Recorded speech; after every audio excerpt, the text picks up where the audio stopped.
Hot Mess Productions, a new female-led Edinburgh-based theatre company. We are championing emerging creatives and females in Edinburgh and the Central Belt. We run community-driven events, so we've done a launch event where we created performance opportunities. We have run a women's self-defence event and a cabaret event as well. So we're trying to do a mix of performance and then other things that align with our ethos as well. We spotlight characters that actually pass the Bechdel test, push productions with social punch, and platform emerging artists. We have faced the challenge of an industry where there are far more talented creatives than there are opportunities. And we created Hot Mess Productions as a response to this gap. We have an aim of generating our own opportunities, creating space for others to feel seen, supported and valued, whilst platforming and prioritising the mental well-being of our performers.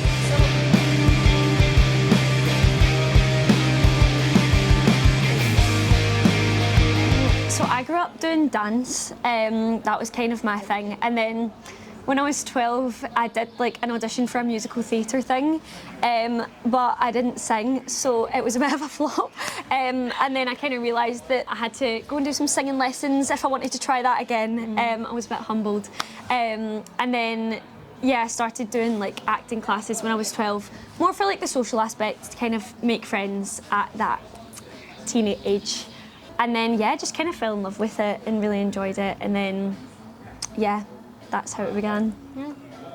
My first experience was acting classes at 5. I went to one with my friend. She just invited me as, you know how they do like a bring a friend day, and it was a taster session, and that was it. I didn't want to be anything other than an actor from that day on. It was paleontologist before that, but now actor. And I think it was in P7 I auditioned for Bard and Botanic's pantomimes, which were in my hometown, and I didn't get it because I was too nervous during the audition, and that made me go, next year I'm going to get in, and so I auditioned again. And then I did that for a few years, continued with the classes, and then went to uni, and that's been it. It's never changed since. So we're wondering, did anyone ever have a little dream of maybe being a performer or a singer when they were younger? Any hands? Pop your hand up. Perfect. Could you come up to the front? I can invite you up to the stage. Woo! Give it up. What's your name? Inga. Okay, Inga. Up you come. Okay. Come in. Inga. Get cozy. We don't bite. Lucky for you, we've got a step-by-step guide on how to become an actor.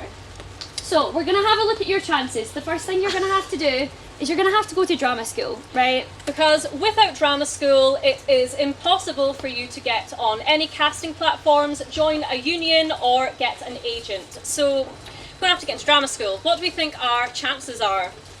So Inga's prepared her monologue, she's booked her trip to London, she's in the room, and her chances of getting into a drama school, not so good. We're looking at 1 to 15%. And that's 1 to 5% if she wants to get into an elite school. So it's not looking great, Inga. It's not. Not looking great. However, you've impressed the panel. Everyone loves you, Inga. You are the next Angelina Jolie, and you have got in. You are in. Into drama school. Congratulations. Woo! That's right. So, we're not finished. Inga, that was step 1.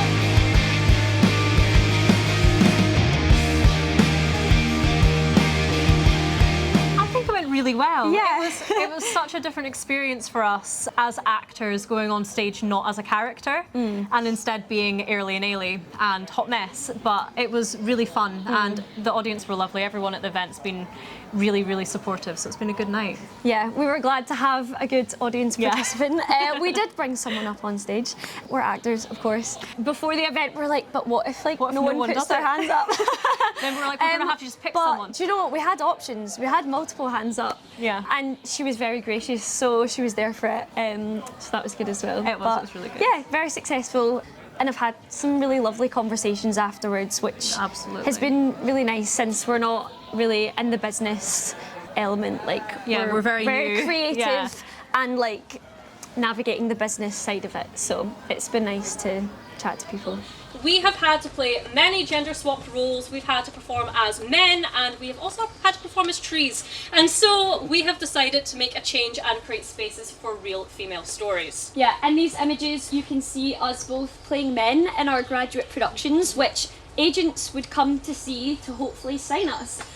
So we decided it was time to make a change and make a space for real female stories. And so that brought us to our fringe performance, which is Our Town Needs a Nando's, which was written by Samantha O'Rourke, a BAFTA-nominated writer.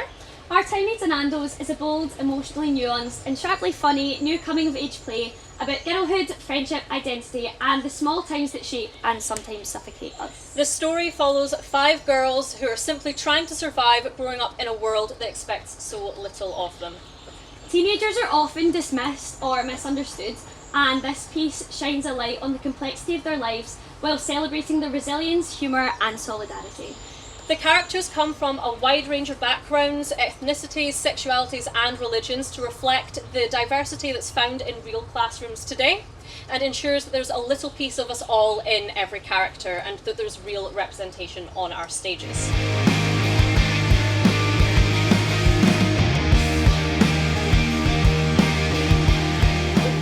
Visual identity is really important. I think having a strong visual that people recognise instantly and a hook makes a big difference. Yeah. Yeah, definitely the visual identity side.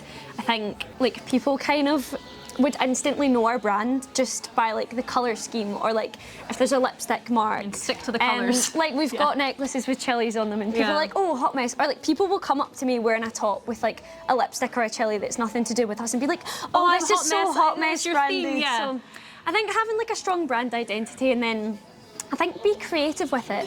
I think that's like, this is the aspect of the business side that we really thrive on, is like the creative marketing and finding fun ways to like word it's knowing things. your brand's voice as well, and knowing your brand's personality in and of itself, and sticking to that, because people are going to recognise that and go, well, that's how Hot Mess would say that, or that's how Hot Mess would picture that. So it's creating a consistent theme that keeps you relevant and posting consistently as well, I think, like throughout, not just when you've got something coming up. Yeah, I think definitely with the voice thing.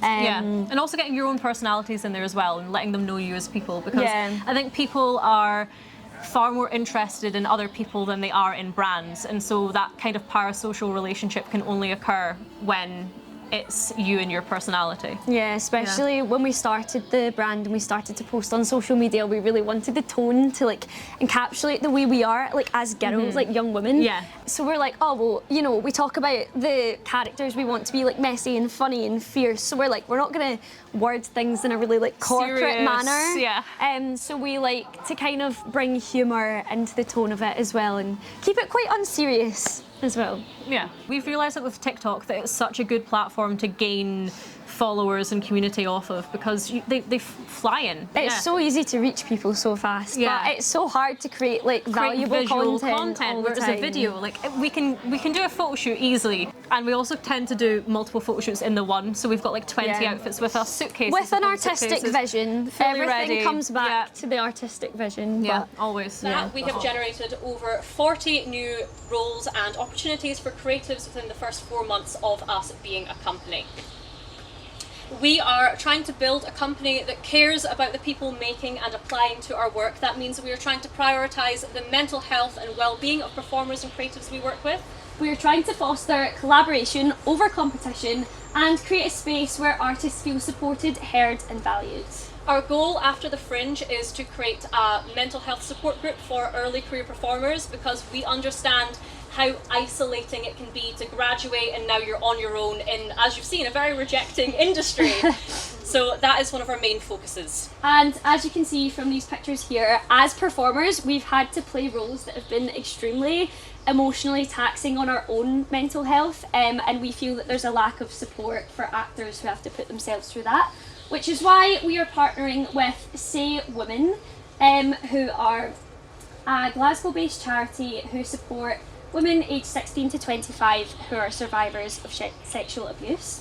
They have been kind enough to offer us mental health resource packs, and they're also going to be doing a workshop with our cast of our show this Fringe to help them fully understand the emotional journeys that their characters go on while maintaining their own mental well-being.